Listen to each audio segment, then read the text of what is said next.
Nah, hari ini kita akan belajar mengenai cerita Maria, a story of Mary, a message to trust God. Kita akan buka sama-sama di Lukas 1 ayat 26 sampai ayat yang ke-38. Saya akan bacakan kepada saudara yang genap, saudara teruskan nanti yang ganjil berwarna kuning ya. Dalam bulan yang ke-6 Allah menyuruh malaikat Gabriel pergi ke sebuah kota di Galilea bernama Nazaret. 27, saudara.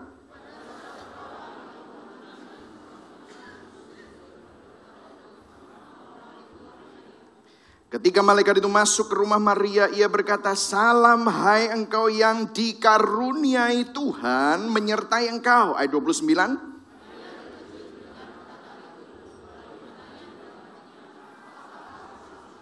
Kata malaikat itu kepadanya, "Jangan takut hai Maria, sebab engkau beroleh kasih karunia di hadapan Allah." Ayat 31, saudara.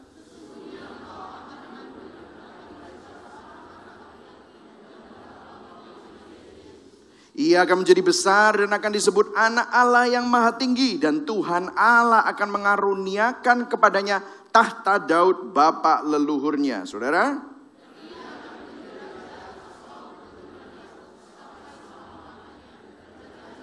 Tidak akan berkesudahan. Kata Maria kepada malaikat itu, "Bagaimana hal itu mungkin terjadi? Karena aku belum bersuami." Ayat 35. Roh Kudus akan turun dan kuasa Allah yang maha tinggi akan menaungi engkau. Sebab itu anak yang akan kau lahirkan itu akan disebut kudus, anak Allah. Ayat 36. Dan sesungguhnya Elisabet sanakmu itu, ia pun sedang mengandung seorang anak laki-laki pada hari tuanya. Dan inilah bulan yang ke-6 bagi dia yang disebut mandul itu. Ayat 37. Sebab bagi Allah tidak ada yang mustahil. Bisa diulangi lagi ayat 37. 1, 2, 3. Sebab bagi Allah tidak ada yang mustahil. Yang setuju katakan amin. Kata Maria, "Sesungguhnya aku ini adalah hamba Tuhan. Jadilah padaku menurut perkataanmu itu." Lalu malaikat itu meninggalkan dia. Mari sama-sama kita berdoa sebentar. Bapa, kami mengucap syukur hari ini kami diberi kesempatan untuk mendengar firman-Mu. Tuhan, kami melihat di negara-negara lain ada orang yang harus ditangkap karena mereka beribadah di dalam gereja. Kalau kami saat ini bisa beribadah di dalam gereja, biarlah kami menghargai kebebasan itu. Dan kalau kami mendengar firman-Mu, biarlah kami menghargai firman-Mu. Karena begitu banyak orang ingin mendengar firman-Mu, tetapi mereka nggak bisa. Biarlah hari ini kalau kami bisa mendengar firman-Mu, kami menaruhnya di dalam hati kami.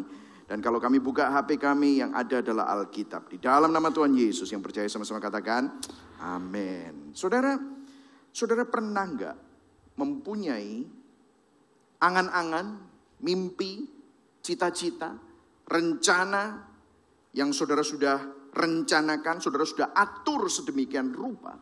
Tetapi tiba-tiba ada peristiwa dalam hidup saudara di mana angan-angan saudara dan mimpi saudara tiba-tiba hancur berantakan.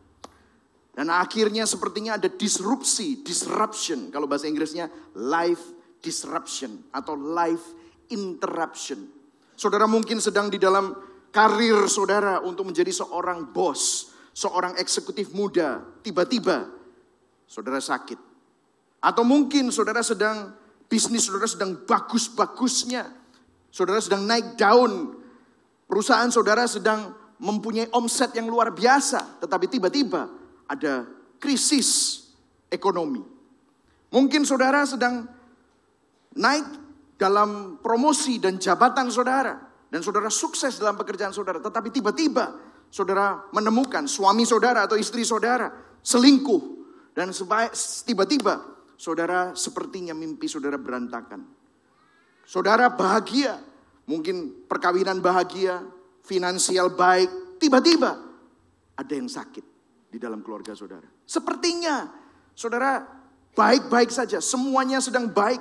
Tetapi tiba-tiba ada life interruption. Nah kalau saudara bayangkan, Maria ini seperti itu saudara. Karena kalau kita baca begitu saja, ada malaikat datang kepada Maria dan yang lain-lain. Dan Maria mendapatkan janji dari Tuhan. Wow, spektakuler sekali. Coba saudara jadi Maria pada waktu itu. Saudara, Maria dikatakan dia masih perawan. Dia belum pernah menikah. Dan saya sampai cari tahu dari beberapa buku dan mempelajari umur berapa sih Maria ini. Tidak pernah diketahui Maria itu umur berapa. Tetapi kira-kira Maria itu umur 13 sampai 15 tahun. Jadi saudara, kalau saudara masih umur 13 sampai 15 tahun, pada zaman itu sudah menikah gitu saudara. Dan pada saat itu dia sudah punya kontrak karena dia bertunangan dengan seseorang namanya Yusuf. Tapi tiba-tiba setelah 800 tahun tidak ada mujizat, setelah 500 tahun tidak ada penampakan malaikat.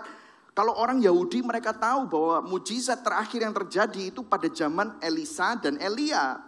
Dan penampakan malaikat yang terakhir adalah pada zaman Sadrah, Mesakh, dan Abednego yang masuk ke dalam lautan api, dan ada orang keempat yang seperti anak dewa. Itu konon katanya Yesus atau malaikat, begitu saudara. Dan 400 tahun tidak ada nabi. Jadi bayangkan pada saat itu Maria yang masih umurnya 13 sampai 15 tahun, yang sudah punya angan-angan akan menikah dengan Yusuf. Saya bisa bayangkan dia mungkin sudah booking ballroom gitu saudara ya. Di zaman dulu mungkin gak ada ballroom ya saudara ya. Kalau zaman sekarang sudah booking ballroom, sudah punya pre-wed ya saudara ya. Sudah punya I.O, sudah punya catering ya saudara ya. Sudah beli bajunya, dressnya gitu ya saudara ya. Saya nggak tahu mereknya apa, tetapi zaman itu mungkin dia sudah menyiapkan segala sesuatu. Bahkan kalau zaman itu menikah, kalau orangnya itu middle class dan upper class, mereka bisa menikah, pestanya bisa 1 minggu saudara. Bayangkan ini Maria, Yusuf adalah seorang tukang kayu yang akan menikah dengan Maria. Dia sudah punya angan-angan, dia sudah punya mimpi. Tapi tiba-tiba, boom, malaikat datang. Dan dikatakan di sini, kalau saudara baca di sana, dikatakan dalam bulan yang ke-6, ini adalah sambungan dari cerita Zakaria. Allah menyuruh malaikat Gabriel. Jadi Gabriel ini tiba-tiba muncul beberapa kali saudara. Ya, pada saat yang berdekatan. Setelah 500 tahun tidak ada penampakan malaikat, dia muncul beberapa kali. Yang pertama kepada Zakaria, yang kedua kepada Maria. Ayat 27 kepada seorang perawan yang bertunangan dengan seorang yang bernama Yusuf dari keluarga Daud. Jadi Yusuf yang keturunan Daud. Nama perawan itu adalah Maria. Wow, ini sepertinya hancur ceritanya. Coba bayangkan saudara, percakapan antara Maria dan Yusuf di kamar atau mungkin di restoran. Sayang, saya mau cerita sama kamu. Coba bayangkan saudara. Mungkin saudara zaman itu gak ada teks ya saudara ya. Kalau sekarang WA, babe, kita perlu bicara nih, ada sesuatu yang penting yang perlu kita diskusikan gitu saudara. Nanti malam ketemu ya, di mana? Pakuwon Mall. Sedap gitu saudara ya. Saudara lagi ngomong, ini penting banget. Dan cari restoran yang tenang. Biasanya kalau restoran yang tenang pasti agak mahal gitu saudara ya. Karena kalau di food court gak bisa saudara ya, rame. Wah gitu saudara ya. Jadi cari restoran yang tenang. Karena kalau di rumah nanti ada keluarga yang tahu. Atau kalau enggak nanti mungkin Maria berpikir, kalau Yusuf marah, paling tidak keluargaku enggak tahu. Coba bayangkan.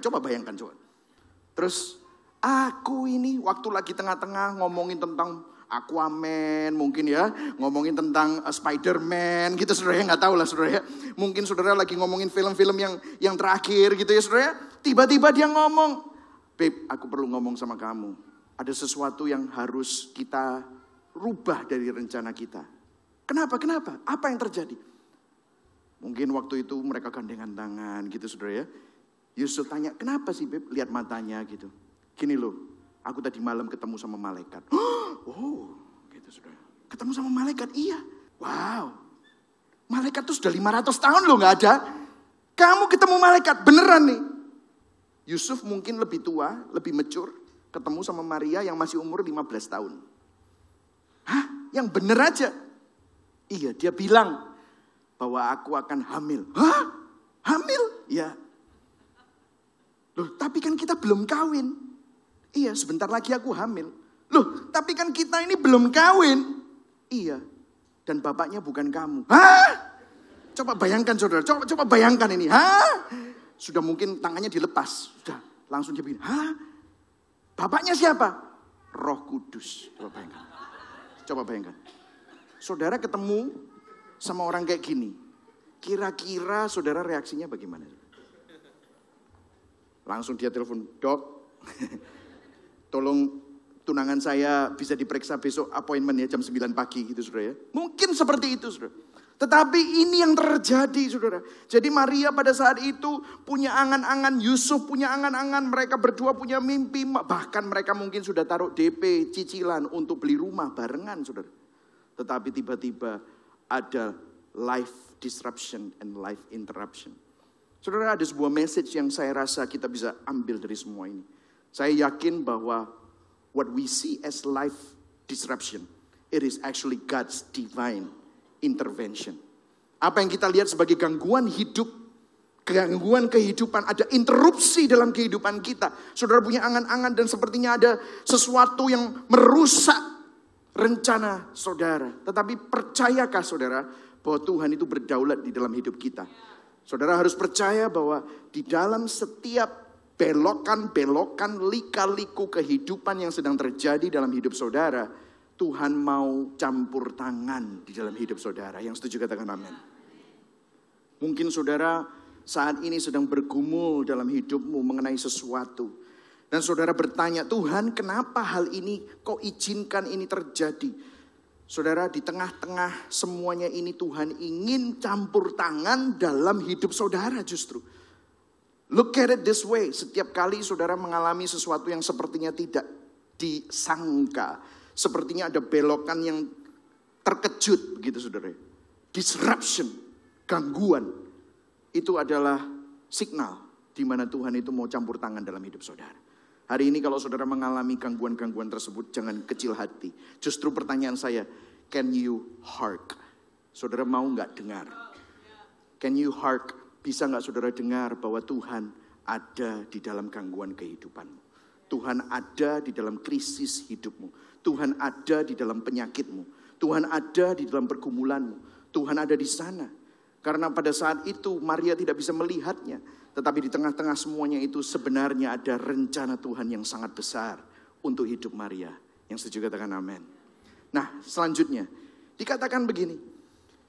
Kata malaikat itu masuk ke rumah Maria. Ketika malaikat itu masuk ke rumah Maria, ia berkata, "Salam hai engkau yang dikaruniai Tuhan. Yang dikaruniai Tuhan menyertai engkau." Kita baca sama-sama yang kuning. 1, 2, 3. Salam hai engkau yang dikaruniai Tuhan menyertai engkau. Maria terkejut mendengar perkataan itu, lalu bertanya dalam hatinya, apakah arti salam itu? Lalu kata malaikat itu kepadanya, jangan takut. Nah ini satu lagi. Jadi kalau ketemu malaikat pasti takut. Maria bertanya dan takut. Ini tidak ditunjukkan kalau Maria takut, tetapi implied, ada implikasinya. Jangan takut, hai Maria. Ayo kita baca sama-sama yang engkau ya. 1, 2, 3. Engkau beroleh kasih karunia di hadapan Allah. Engkau beroleh kasih karunia di hadapan Allah. Nah saudara, saya mau mengambil waktu sebentar. Ada 3 message di dalam perikop yang baru kita baca. Yang merupakan message yang menunjukkan sebuah pesan kepada kita semua, bukan hanya kepada Maria, tetapi kepada kita semua umat manusia. Dan kalau saudara bisa lihat di sini, hai engkau yang dikaruniai, Tuhan menyertai engkau, dan kemudian jangan takut hai Maria, sebab engkau beroleh kasih karunia di hadapan Allah. Yang pertama, message yang pertama untuk saudara dan saya yang kita bisa ambil dari message-nya Tuhan kepada Maria adalah a message of favor and grace. Karena bahasa aslinya, hi, you are highly favored. Hi Mary, you are highly favored. Hi Mary, the one that is favored by God. Jadi di sini ada message of favor and grace. Saudara jelas sekali bahwa kamu yang dikaruniai itu bahasa aslinya adalah charito. Charito itu asal katanya adalah charis. Charis itu artinya grace, kasih karunia. Artinya kamu itu tidak layak menerima ini, tetapi diberikan kepada kamu bukan karena kualifikasimu, bukan karena kebaikanmu, tetapi diberikan kepadamu semata-mata karena Tuhan memilih kamu dan Tuhan memberikan kamu anugerah. Yang setuju katakan amin. Amin. Roma 4 ayat 4-5 saya bisa tunjukkan kepadamu kata-kata sama, charito, yaitu charis. Kalau ada orang yang bekerja, upahnya tidak diperhitungkan sebagai hadiah, tetapi sebagai haknya. Tetapi kalau ada orang yang tidak bekerja namun percaya kepada Dia yang membenarkan orang durhaka, imannya diperhitungkan menjadi kebenaran. Jadi iman orang tersebut menjadi kebenaran. Di bawahnya diselamatkan oleh kasih karunia, menerima charito. Jadi menerima bestowed grace. Jadi dikatakan grace bestowed upon her. Nah, saudara, saya mau ambil waktu sebentar di sini. Kenapa? Karena di sini, saudara, banyak orang mengeluh-elukan Maria karena dia adalah seorang yang saleh, karena itu dia dipilih oleh Tuhan.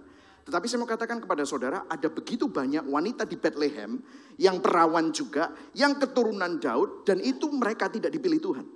Tetapi hanya satu yang dipilih Tuhan, dan itu bukan karena Maria itu hebat, karena Maria itu, apakah Maria itu materi seperti Miss Universe? No. Tidak dijelaskan apakah Maria itu cantik jelita dan buangir irungi gitu, saudara. Atau mungkin matanya belok gitu, saudara. Nanti akan menjadi mama seorang Yesus yang ganteng sekali. Dipilih sama Tuhan karena bentuk mukanya, hidungnya atau no. Apakah kualifikasinya keturunan siapa? Justru yang keturunan Daud adalah Yusuf. Saudara, sudah jelas bahwa Maria bukan dipilih karena kehebatannya, tetapi hanya oleh karena kasih karunia Tuhan. Alasan mengapa Maria dipilih bukan karena dia hebat, karena dia orang baik, rajin, atau karena ibadahnya, tetapi dia menerima kasih karunia Tuhan. Maria di sini bukan dipilih karena dia suci. Ya, dia memang perawan. Meskipun Maria adalah ibunya Yesus, tetapi Maria sendiri sebenarnya masih membutuhkan juru selamat. Maria adalah manusia biasa seperti saudara dan saya. Maria actually a grace receiver, bukan grace dispenser. Maria bukan pemberi anugerah, tetapi dia penerima anugerah. Karena itu kalau saudara dan saya merasa bahwa aku gak layak, aku gak qualified, masa sih aku ini mampu? Saya mau kasih tahu saudara persis sama seperti Maria. Saudara mestinya tidak mampu, tetapi Tuhan memberikan kasih karunia dan anugerahnya kepada saudara. Saudara bisa taruh itu dalam hati saudara. Yang setuju katakan amin. Katakan sama-sama, saya penerima anugerah Tuhan. Katakan pada kanan kirimu, kamu penerima anugerah Tuhan. Berikan tepuk tangan buat Tuhan bahwa saudara adalah menerima anugerah Tuhan. Amin. Saudara, kata-kata charito, grace, itu benar-benar tidak bisa ada dua standar. Kalau kamu dikasih karuniai Tuhan, tidak bisa karena kamu hebat. Tidak bisa. Karena kamu tidak punya kualifikasi, tetapi dikasih anugerah oleh Tuhan. Ada firman Tuhan yang jelas di Roma 11 ayat 6. Biarlah saudara jelas. Apa arti kasih karunia? Kita baca sama-sama ya. Roma 11 ayat 6. 1, 2, 3. Tetapi jika hal itu terjadi karena kasih karunia, maka bukan lagi karena perbuatan. Sebab semuanya baca, jika tidak demikian, maka kasih karunia itu bukan lagi kasih karunia. Jadi kalau saudara bilang saya penerima kasih karunia, artinya kamu gak qualified. Kamu gak masuk hitungan, tetapi Tuhan kasih kepada kamu karena Dia mengasihi saudara. Amin saudara. Jadi grace is unmerited. God's grace itu tidak bersyarat. Kasih karunia Tuhan itu tidak bisa dibeli, tidak bisa disogok. Kalau saudara dan saya menerima, itu artinya bukan karena saudara melakukan sesuatu terlebih dahulu. Kalau saudara melakukan sesuatu terlebih dahulu, artinya itu bukan kasih karunia sama sekali. Dan Maria menerima anugerah, saudara juga menerima anugerah. Kalau saudara ada di sini, artinya saudara adalah penerima-penerima kasih karunia Tuhan. Amin saudara. Ada firman Tuhan juga satu lagi, saya senang dalam topik ini. Kenapa? Kalau saudara lihat saya enggak pantas jadi gembala sidang. Saya enggak pantas jadi pendeta. Tetapi saya ada di sini hanya semata-mata karena anugerah kasih karunia Tuhan. Saudara ada di sini, kalau saudara lihat hidup saudara, saudara mestinya enggak pantas selamat. Enggak pantas untuk diselamatkan. Tetapi kalau saudara ada di sini itu semata-mata karena kasih karunia Tuhan. Efesus 4 ayat 7 berkata, tetapi kepada kita masing-masing. Nah, kita baca sama-sama. Telah, 1, 2, 3. Telah dianugerahkan kasih karunia menurut ukuran pemberian Kristus. Ini menunjukkan apa saudara? Satu lagi, jadi yang pertama adalah Kalau saudara ada di sini, saudara adalah penerima kasih karunia. Yang kedua, tentang message of grace. Yang kedua adalah gini, apapun yang Tuhan izinkan untuk kita alami, selalu ada kasih karunia Tuhan di sana. Ayo kita baca sama-sama yuk. 1, 2, 3. Apapun yang Tuhan izinkan untuk kita alami, selalu ada kasih karunia Tuhan di sana. Ganti kita saya, oke? 1, 2, 3. Apapun yang Tuhan izinkan untuk saya alami, selalu ada kasih karunia Tuhan. Yang setuju berikan tepuk tangan buat Tuhan. Ini adalah kebenaran, saudara. Amin. Ada banyak orang begini. Ini saya ngomong jujur karena ada beberapa orang yang mau punya anak. Dia bilang sama saya secara personal. Saya bilang, Pak, saya ini nggak siap jadi papa, tapi lo kok bojoku hamil. Ya ini sudah kawin loh ya sudah ya, oke.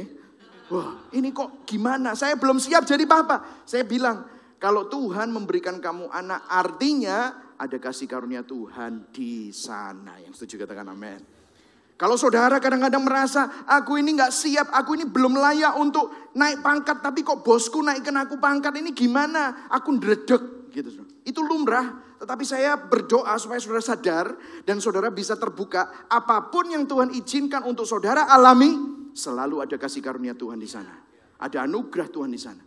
Mungkin saudara baca tentang seorang misionaris yang baru saja dibunuh di suku terasing. Di mana itu? Ada seorang Asian American yang dibunuh, dipanah. Dan mereka mungkin banyak orang yang bilang, aduh kok bisa ya? Dia itu goblok atau terlalu berani atau gimana sih? Aku gak mau seperti itu. Saudara gak bisa bandingkan diri saudara dengan orang tersebut. Orang tersebut itu tahu gak saudara? Sudah berdoa berkali-kali untuk minta Tuhan kirim dia di sana. Dan Tuhan buka jalan. Waktu masuk ke sana dia jadi martir saudara. Saudara tahu apa yang dia alami? Itu ada kasih karunia di sana. Mungkin saudara tanya, loh ada kasih karunia kok dia mati? Saudara tahu? Setiap pertumpahan darah itu pasti ada rencana Tuhan yang luar biasa. Saya tidak pernah melihat setiap kali ada martir di suatu tempat, itu selalu ada revival, ada kebangunan rohani yang terjadi di tempat itu setelah beberapa tahun kemudian. Biasanya apapun yang kita alami, kita selalu komplain dulu sama Tuhan. Tuhan kenapa aku ngalamin ini? Tuhan kenapa aku ngalamin ini? Tuhan kenapa kok ini terjadi dalam hidupku? Saya mau kasih tahu kepada saudara bahwa apapun yang Tuhan izinkan untuk saudara alami, selalu ada kasih karunia Tuhan di sana. Karena Tuhan memberikan anugerahnya untuk menopang Anda sehingga orang lain mungkin gak bisa mengerti apa yang saudara alami. Dan kenapa kok saudara bisa tetap sukacita dan punya damai sejahtera di tengah-tengah itu semua. Tetapi saudara tahu kalau saudara punya sukacita, saudara punya kemampuan, saudara punya damai sejahtera. Itu karena ada anugerah Tuhan yang selalu menopang Anda. Dan tidak pernah saudara ditinggalkan. Tuhan mengizinkan itu semua. Dan dia gak cuma hanya mengizinkan dan tetap tinggal di sana. Tetapi dia juga memberikan anugerah kasih karunia kepada saudara. Amin saudara. Berikan tepuk tangan buat Tuhan. Ini adalah kabar baik. Amin. Ini luar biasa saudara. Dikatakan juga 1 Korintus 15 ayat 10. Firman Tuhan jelas berkata apa? Rasul Paulus berkata begini. Dia bilang, aku ini orang yang mestinya gak layak jadi seorang rasul. Seorang yang punya pelayanan rasuli, buka gereja untuk Kristus, gak layak.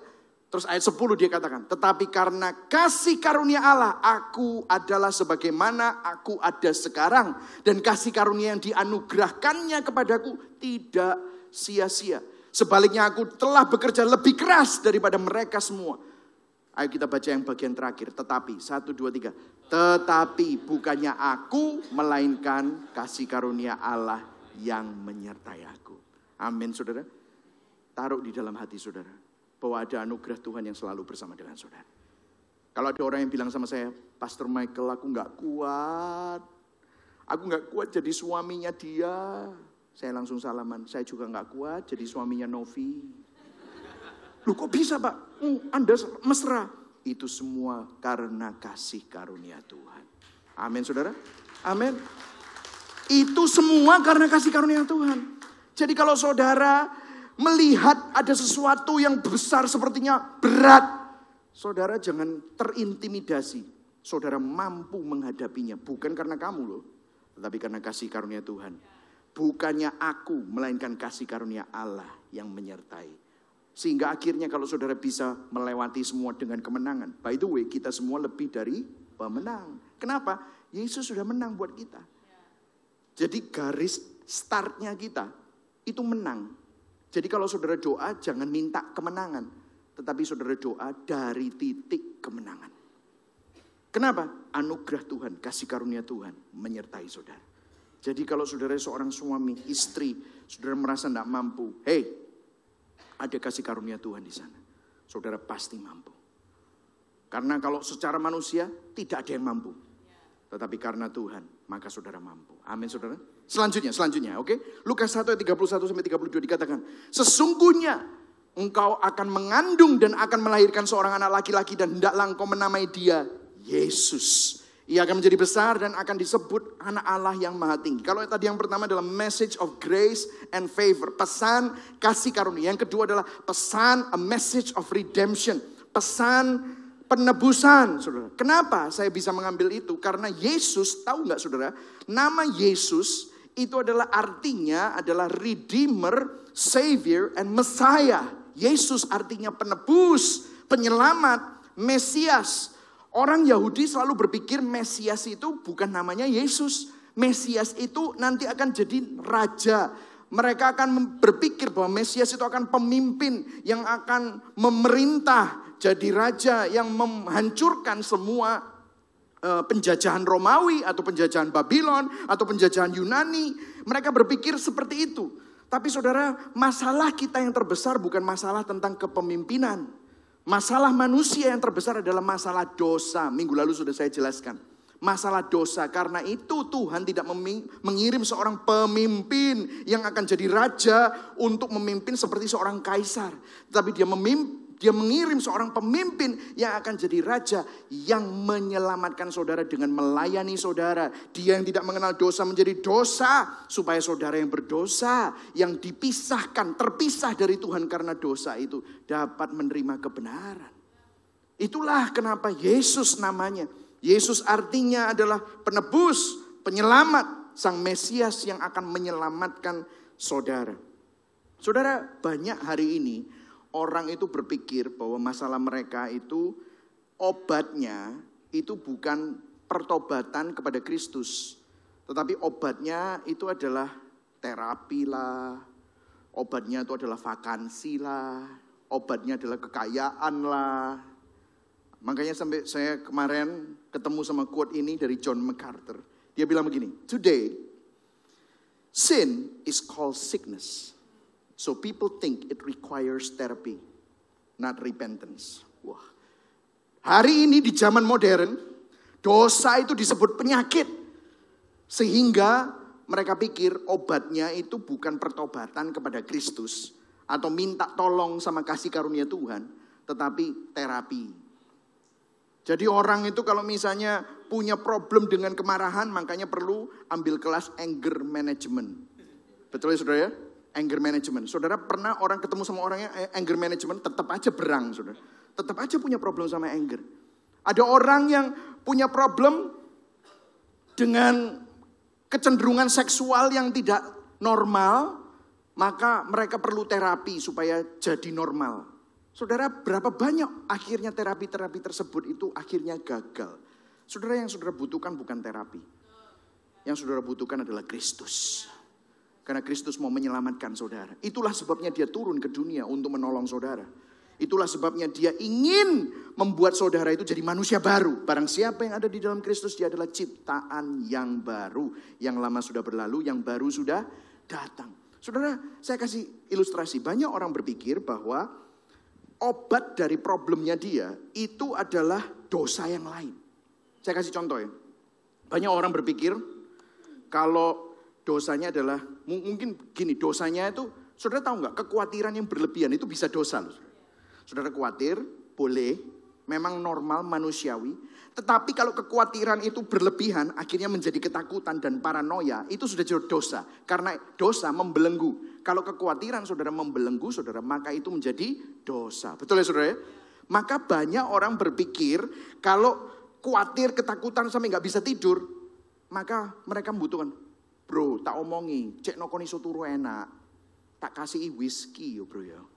Dikasih whisky, 1 sloki, slep lah enak kok turumu, enak tidurmu. Lama-lama 1 sloki coba tidur, besok 1 sloki kok gak mempan ya gitu.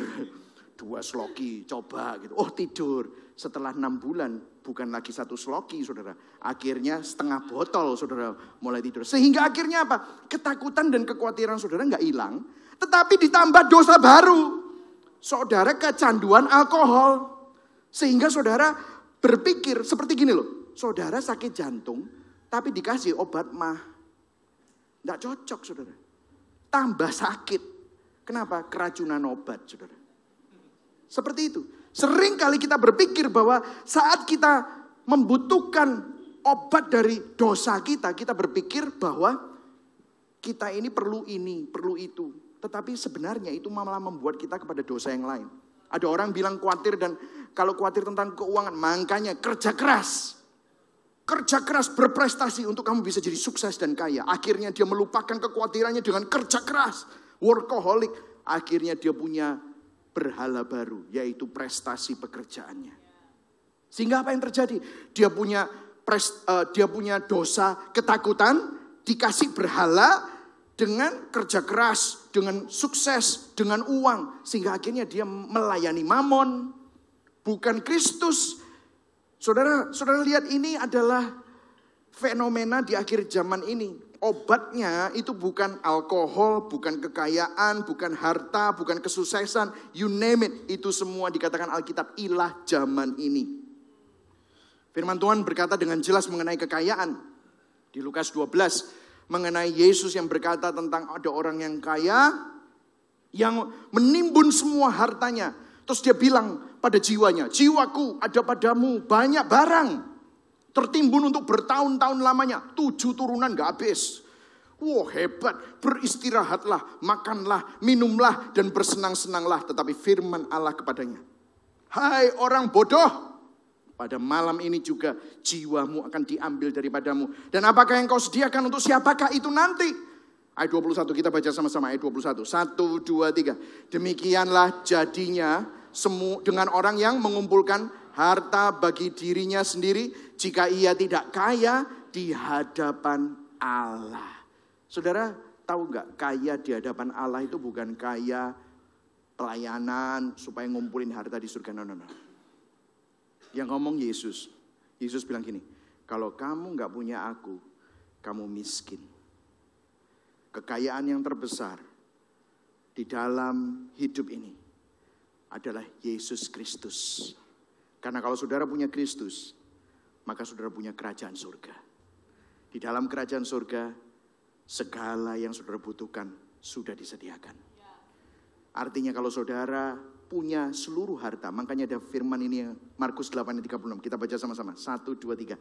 Apa gunanya seorang memperoleh seluruh dunia, tetapi ia kehilangan nyawanya.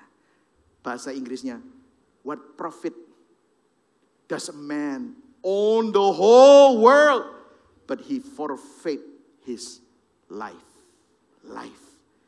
Hidup itu bukan tentang harta. Hidup itu bukan tentang uang. Hidup itu kamu punya Kristus atau tidak. Karena percuma kamu punya uang tapi terpisah dari Tuhan, tetap kamu di bawah kutuk. Tetapi kekayaan yang terbesar adalah kamu dibebaskan dari kutuk. Karena Kristus tinggal di dalam kita. Berikan tepuk tangan buat Tuhan. Ini adalah kabar baik. Amin saudara. Biarlah saudara menghayati ini. Makanya David Platt berkata gini, our ultimate need is never physical. Our ultimate need is always spiritual. Kamu pikir kamu butuh duit. No, yang kamu butuhkan adalah Kristus. Kamu pikir yang kamu butuhkan adalah kemewahan. No, yang kamu butuhkan adalah Sang Penyelamat. Itulah sebabnya there is message of grace. Ada pesan kasih karunia dan juga ada pesan penebusan. Kebutuhan terbesar kita bukanlah hal-hal yang jasmani, hal-hal yang duniawi, tapi kebutuhan terbesar kita adalah selalu yang rohani. Saya hampir selesai. Lukas 1 ayat 32b sampai 33 dikatakan, dan Tuhan Allah mengaruniakan kepadanya tahta Daud bapak leluhurnya. Ayat 33 kita baca sama-sama. 1, 2, 3. Dan ia akan menjadi raja atas kaum keturunan Yakub sampai selama-lamanya. Dan yang keras, kerajaannya tidak akan berkesudahan. The last point adalah a message of kingship. Artinya apa? Pesan kedaulatan raja. Kenapa saya berbicara begini? Saudara begini, saudara. Saya waktu pertama kali pulang ke Indonesia itu tahun 2014. Dan tahun 2014 cukup tahun yang menegangkan buat bangsa Indonesia. Kenapa? Ada pemilu. Betul ya saudara ya? Saudara pernah melihat tiap kali, bukan hanya di Indonesia, tetapi di semua negara, kalau ada pemilu biasanya mata uangnya menurun. Kenapa? Mereka semua wait and see, ada ketegangan. Betul atau tidak saudara? Kalau saudara lihat barusan di Amerika antara Trump sama Clinton, saudara lihat itu dolar langsung kayak melemah. Kenapa? Mereka menunggu siapa presidennya. Betul ya saudara ya? Setiap kali ada pergantian pemimpin ada ketegangan, ada ketidakpastian. Setiap kali ada pilkada ada ketegangan, ada ketidakpastian. Betul ya saudara? Setiap kali ada pileg ya saudara, pemilu atau pemilihan legislatif, setiap kali ada itu kenapa? Ada ketegangan, ada ketidakpastian saudara. Tapi firman Tuhan dengan jelas dikatakan apa? Dan ia akan menjadi raja, dan yang huruf besar, kita baca sama-sama yang huruf besar yang digaris bawahi. 1, 2, 3. Kerajaannya tidak akan berkesudahan. Ini luar biasa sekali saudara. Bahwa dikatakan Christ is forever sovereign and in control. Kristus selamanya berdaulat dan memegang kendali. Yang setuju katakan amin. Bahwa di dalam hidup saudara, saudara bisa percaya bahwa Tuhan berdaulat. Allah turut bekerja di dalam segala sesuatu untuk mendatangkan kebaikan dalam hidup saudara. Amin saudara. Kristus kerajaannya tidak berkesudahan. Artinya Maria anakmu nanti, dia akan jadi raja, dan raja ini tidak bisa digulingkan. Raja ini akan bertahta selama-lamanya. Raja ini dia berdaulat penuh. Makanya saudara, kalau hari ini saudara mengalami gangguan dalam hidupmu, saudara mengalami interupsi dalam hidupmu, sang raja yang berdaulat sedang bekerja di dalam hidup saudara. Dia sedang mengatur hidup saudara supaya kemuliaannya nyata dalam hidup saudara.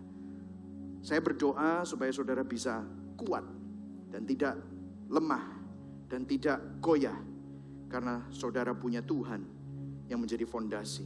Saat hidup kita tidak menentu, saat doa kita seakan-akan tidak terjawab, saat situasi dan keadaan kita penuh dengan pergumulan yang tidak ideal, justru disitulah Tuhan ingin menunjukkan bahwa dia berdaulat dan memegang kendali. Yang setuju katakan amin. Saudara, waktu saya masih ingat waktu saya pertama kali pulang ke Indonesia, saya gak yakin apakah ini keputusan yang baik. Saya gak yakin apakah saya materi seorang gembala sidang. Saya gak yakin. Karena selama ini saya gak pernah jadi gembala sidang.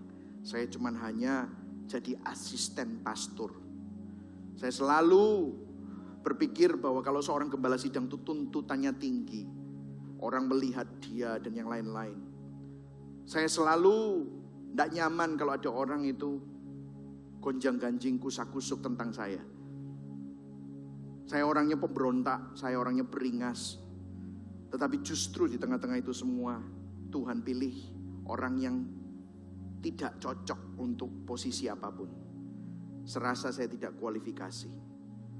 Tetapi di situ setiap kali saya baca firman, selalu yang muncul adalah my grace is sufficient.